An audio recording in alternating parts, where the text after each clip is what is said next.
Eat That Frog from Brian Tracy. Do you want to stop procrastinating? In Eat That Frog, legendary productivity coach Brian Tracy teaches you the mindset and the tool that will help you achieve your goals and reach your potential. Assalamu alaikum everyone. Welcome back to my channel. My name is Abdul Manan and I'm a third year MBBS student here at UCMD. Welcome back to another video. In this video, I'm gonna discuss about a very good book, very useful book that has helped me a lot. मेरे ख्याल से मैंने इस book की पहले भी बात की है अपनी प्रोडक्टिविटी वाली वीडियो में. खैर anyways I just wanted to make a review about it. As you can see बहुत पतली सी बुक है.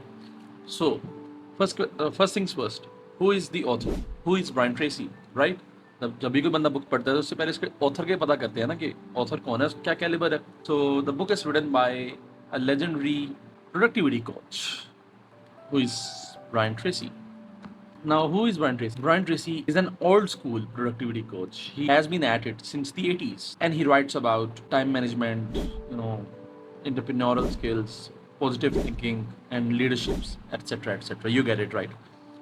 So, so the title of the book, catchy, isn't it? Eat That Frog. It comes from a quote from Mark Twain. The quote goes like, if it's your job to eat a frog, it's best to do it first thing in the morning. And if it's your job to eat two frogs, it's best to eat the biggest one first.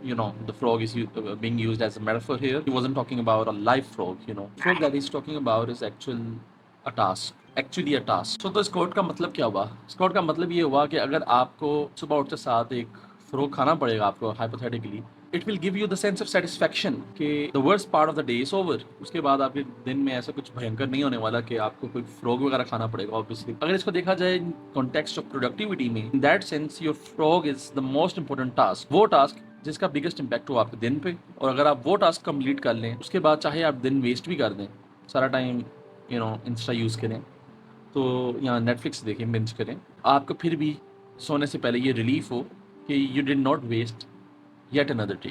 Your day was productive. That is, my friends, what a frog is. So this book was published in 2001. बहुत छोटी सी quick read है. It is like under 100 pages, 90 something pages हैं, और इसके 21 chapter हैं. And believe me, 21 chapter में, as the title says, it gets shits done. 21 chapter में इसमें practical advices हैं जो मैंने खुद भी implement किए अपनी life में, and they have helped me a lot, you can say. As you know, I am making consecutive videos, kind of. मतलब साल YouTube से गायब होने के बाद अगर मैं अब वीडियोस बना रहा हूँ तो I guess that counts as consecutive. Anyways, best thing about this book is it's not like a book, it's more of like a blog. और इसके जो 21 चैप्टर्स हैं, उन 21 चैप्टर्स के हर चैप्टर के एंड पे एक्सरसाइज दी हुई है. By doing that exercise, you can inculcate those principles into your life. What are the biggest takeaways of this book? Obviously, it's a book about stopping procrastination, getting shit done. So इसमें practical techniques भी जो होंगी वो इसी बारे में होंगी, time management के बारे में. और एज वी ऑल नो कि आजकल के like I always say hyper connected world में जहाँ पे social media addiction is booming, we all need to read books like these. It's a gem. मतलब आई वॉन्ट बी लाइंग अगर मैं कहूँ ये एक लाइफ चेंजिंग बुक है. एनीवेज, जो इसके बिगेस्ट टेकअवेज जो हैं, 21 चैप्टर्स हैं, 21 टेकअवेज हैं इसमें. लेकिन जो उसमें जो मुझे काफ़ी पर्सनली पसंद आए उनमें सबसे पहला और सबसे बेसिक, इसमें ब्रायन ट्रेसी कहते हैं कि think on paper. He urges you to think on paper. As he says in the very first chapter, on the very first page, here is a great rule for success. Think on paper. He wants us to set clear goals. अब clear goals रखने से होता क्या है? इससे आपको sense of clarity आती है. By setting specific measurable goals, you give yourself a sense of clarity और एक clear target जिस पे हम aim कर सकें. एक take away ये हो गया set clear goal. दूसरा मेरा favorite take away है, मतलब I used to do it before even reading this. कम करता था लेकिन अब उसकी इंपॉर्टेंस कह देंगे ज़्यादा हो गई है. Ever since I have read it here too, that is plan every day. Anyone who says कि उसने अपनी लाइफ में कभी भी किसी भी चीज़ के लिए अगर स्केड्यूल नहीं बनाया at any point in his life, he is lying. मतलब हम सब नहीं बनाया होता है. वी ऑल नो कि अगर एग्जाम्स वगैरह आ जाएँ तो we plan every minute, every second out, right? ऐसा करना वैसे बेवकूफ़ी है because we should always have a realistic plan. So Brian Tracy emphasizes us to plan every day, a day before. Ideal time is when you're gonna go to bed, you should plan your day. For that I use a planner ये पड़ा होगा यहाँ पे कहीं पे. But anyways, you somehow fail to do the night before the next day. उस case में Brian Tracy says, yeah, the first thing in the morning that you should do before you start working is to plan. आपने रात में अगर आपने planning नहीं की तो सुबह उठ के पहला काम आप ये करेंगे, आप प्लान करें. नहीं, as the quote goes, I don't know किसका है तो मैं मिसकोट नहीं करूंगा ऑथर का name. The quote is like, a man with no plan is planning to fail, तरह कुछ करके. तो एनीवेज ही सेज के plan, think on paper, set clear goals and plan every day. Third जो उसने टेक्निक इंट्रोड्यूस कराई है वो गेम चेंजर है. बहुत मजे की टेक्निक है. The technique is ABCDE technique. A वो कहता है कि बिगेस्ट और अगलीस्ट फ्रॉग है that you will tackle in your day of work. The biggest and ugliest frog मतलब इट मीन्स कि आपका वो काम है जो सिर्फ आप ही कर सकते हैं और आपके अलावा वो काम कोई और नहीं कर सकता. जो सबसे इंपॉर्टेंट टास्क है कि आप वो कर लें तो आपको लगेगा आपका दिन प्रोडक्टिव था.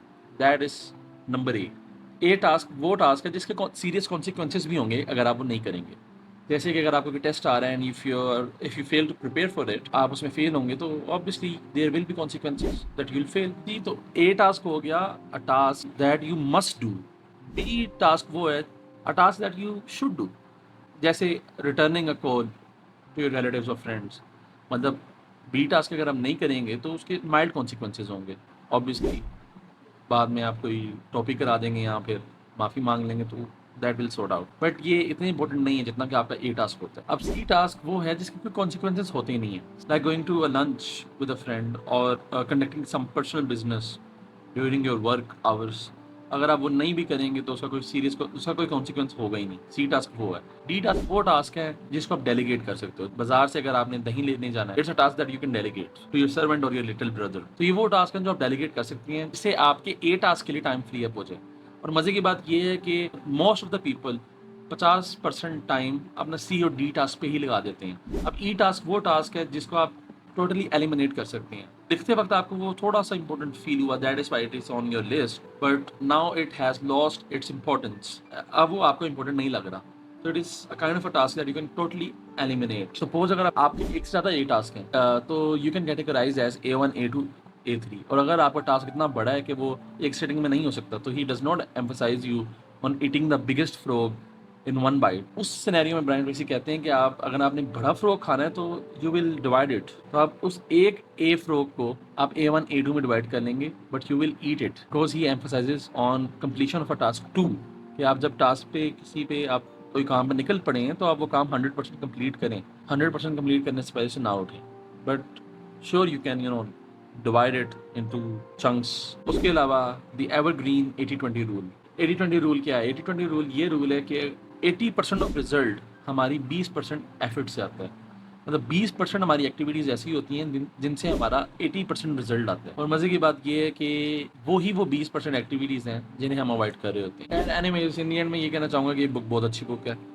आई have read it like 3 times already. बहुत प्रैक्टिकल बुक है, बहुत स्ट्रेट फॉरवर्ड बुक है. जैसे बाकी ऑथर्स करते हैं, बाकी सेल्फ हेल्प बुक्स जो मैं पढ़ी हैं, मैंने ये बात नोटिस की है कि वो एक ही बात को रेपिटेशन बहुत ज़्यादा होती है उसमें. जिस बात को 10 पेजेस में भी कर सकते हैं वो उसको 100 पेजेस में करेंगे. तो ये बहुत straightforward, no BS book है. सीधी बात, नो बकवास. बहुत प्रैक्टिकल है and it has timeless advice. It's an evergreen book I would say. तो मैं इस बुक को रेटिंग दूंगा 10 out of 10.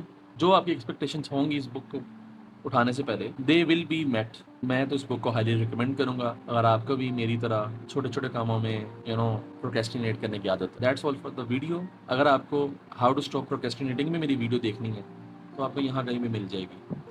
खैर एनीवेज, रब रखा, अल्लाह हाफिज़, बनाना आउट.